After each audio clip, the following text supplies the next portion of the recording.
రేవంత్ ఏడాది పాలనలో అంతా విధ్వంసమేనని మండిపడ్డారు హరీష్ రావు. కాంగ్రెస్ హయాంలో కూలగొట్టడమే తప్ప కొత్తగా కట్టిందేమీ లేదని దుయ్యబట్టారు.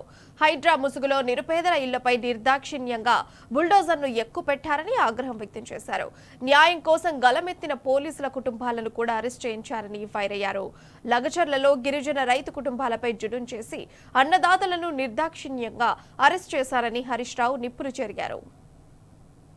ఆ రోజు కేసీఆర్ గారు చేసిన సమగ్ర సర్వే మీద ఏం మాట్లాడిండు, ఇప్పుడు ఆయన ఏం సర్వే చేస్తుండు. ఆ రోజేమో పచ్చ పార్టీలు ఉండయిన పచ్చ పార్టీలో ఉన్నప్పుడు మేము సమగ్ర సర్వే చేపడితే ఏ రకంగా మాట్లాడిండో చూసిండ్రు. ఇప్పుడు 3 రంగుల జెండాల పార్టీలో చేరి ఏ రకంగా సర్వే చేస్తుండో కూడా మనం చూస్తున్నాం. ఇప్పుడు అడ్డమైన ప్రశ్నలు అడుగుతున్నది ఎవడు? ఇవాళ సర్వేలు ఏమేమి అడుగుతుండో మీకు తెలియదా? బైసాబ్ మీ అందరి దగ్గర రాలేదా? నీ ఆస్తి ఎంత, నీకు మోటార్ సైకిల్ ఉందా, నీకు టీవీ ఉందా, నీ గ్రైండర్ ఉందా, నీ కారు ఉందా, నీ ట్రాక్టర్ ఉందా, నీకు భూమి ఉందా, నీ కొడుకు ఏం చేస్తుండని అడ్డమైన ప్రశ్నలు వేస్తున్నాడు ఎవడు? ఇప్పుడు మెడ మీద తలకాయ లేనోడు ఎవడు? ఆ రోజు ఏమన్నాడు? మెడ మీద తలకాయ లేనోడు ఎవడు? వాడు ఇట్లాంటి ప్రశ్నలు అడుగుతారా అన్నాడు. ఇప్పుడు చెప్పాలి రేవంత్ రెడ్డి గారు, అడ్డమైన ప్రశ్నలు ఇస్తున్నోడు ఎవడు, మెడ మీద తలకాయ లేనోడు ఎవడో ఇవాళ ఆయన చెప్పాలి, ఆయనే సమాధానం చెప్పాలి. అంటే నువ్వు ఆ రోజు ఏం మాట్లాడినావు, ఈరోజు నువ్వు అడుగుతున్న ప్రశ్నలు ఏంది, ఈరోజు నువ్వు సర్వే రూపంలో ప్రజల్ని ఏ రకంగా ఇబ్బంది పెడుతున్నావు అన్నది నిజస్వరూపం మనం ఈరోజు చూస్తూ ఉన్నాం. ఆయనది బీఆర్ఎస్ హయాంలో కొన్ని అక్రమ కట్టడాలను కూలిస్తే అది జాతి ద్రోహం అని, అది క్రిమినల్ వేస్టలని కిరాక్ మాటలు మాట్లాడిండు రేవంత్ రెడ్డి ఆ రోజు. ఇవాళ అధికారంలోకి వచ్చిన తర్వాత ఇష్టం వచ్చినట్టుగా పేదల ఇండ్లను ఏ రకంగా కూలుస్తున్నాడో మీరు చూశారు. ఇది అన్యాయం అని అడ్డొస్తామని మేము మాట్లాడితే మమ్మల్ని కూడా బుల్డోజర్లు ఎక్కించి మిమ్మల్ని తొక్కుతా చంపుతా అని ఎంత ఘోరంగా ఈ ముఖ్యమంత్రి మాట్లాడిండో మీరు చూసాం. ఇవాళ హైదరాబాద్లో ఎక్కడ చూసినా రేవంత్ రెడ్డి విధ్వంసాలు శిథిలాలే కనబడతాయి. ఈయన ఏడాది పాలనలో కూల్చిన ఇండ్లే ఎక్కువ, కట్టిన ఇల్లు అయితే ఒక్కట్లేదు. ఏడాది రేవంత్ రెడ్డి పాలనలో కట్టిన ఇల్లు ఒక్కటి లేదు, ఎక్కడ పోయినా కూల్చిన శిథిలాలు మాత్రం కనబడతాయి.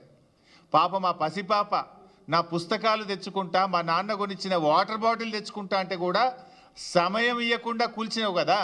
Is it not criminal waste mister Revanth Reddy? ఇది క్రిమినల్ వేస్ట్ కాదా? ఆ పిల్ల అమ్మాయి విద్యా సంవత్సరాన్ని కూడా ఆగం చేసినావు. మానవత్వం లేకుండా వాటర్ బాటిల్ని కూడా తెచ్చుకోకుండా కూల్చినవే. మరి ఆ రోజు నువ్వేం మాట్లాడినావు, ఇవాళ నువ్వు చేస్తున్నదేందో ఒక్కసారి ఆత్మవిమర్శ చేసుకో.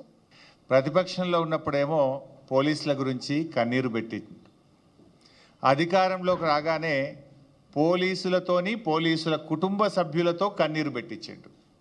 ఆనాడేమో మొసలి కన్నీరు, ఇప్పుడేమో ఆ కుటుంబాలతోని ఆ పోలీసులతో కన్నీరు పెట్టించిండు. ఆనాడేమో డ్రాయర్ కోసుకపోయిన బాధలు నాకు తెలుసు అన్నాడు.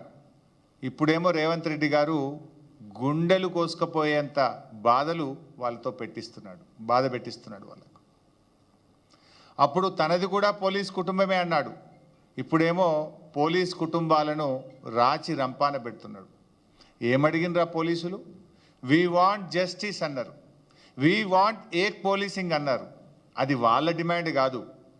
ప్రతిపక్షంలో ఉన్నప్పుడు నువ్వు ఇచ్చిన మాట, నీ మాట నిలబెట్టుకో రేవంత్ రెడ్డి. నువ్వు ఆ రోజు ఏ మాట ఇచ్చినవో అది నిలబెట్టుకో అని అడిగిన పాపానికి డిస్మిస్లు, సస్పెన్షన్లు, ఛార్జ్ మెమోలు ఇచ్చినావు. 39 మంది ఉద్యోగాలు కూడా బీకినావు.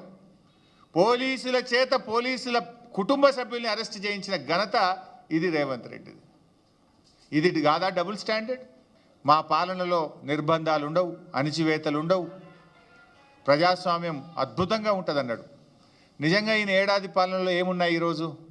నిర్బంధాలు, అణిచివేతలు, లాఠీ ఛార్జీలు, కంచెలు, ఆంక్షలు.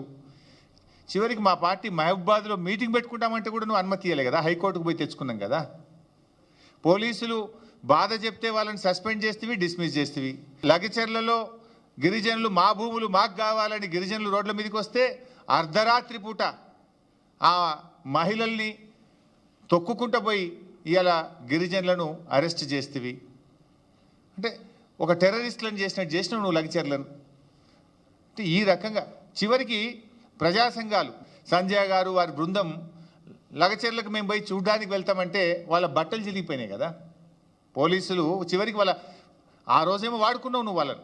ఆ రోజు వాళ్ళని అద్భుతంగా చాలా గొప్ప వాళ్ళన్నావు, వాళ్ళని ఉపయోగించుకున్నావు, కాంగ్రెస్ పార్టీ అధికారంలో రావడానికి అన్ని రకాలుగా ఉపయోగించుకున్నావు. కానీ ఇలా ఒక ఫ్యాక్ట్ ఫైండింగ్ కమిటీగా కొన్ని మహిళా సంఘాలు కలిసి లగచర్లకు పోతుంటే వాళ్ళ బట్టలు చిరిగిపోయేటట్టుగా పోలీసులు వాళ్ళని హ్యాండిల్ చేసిండ్రు. ఇది ప్రజాస్వామ్యం.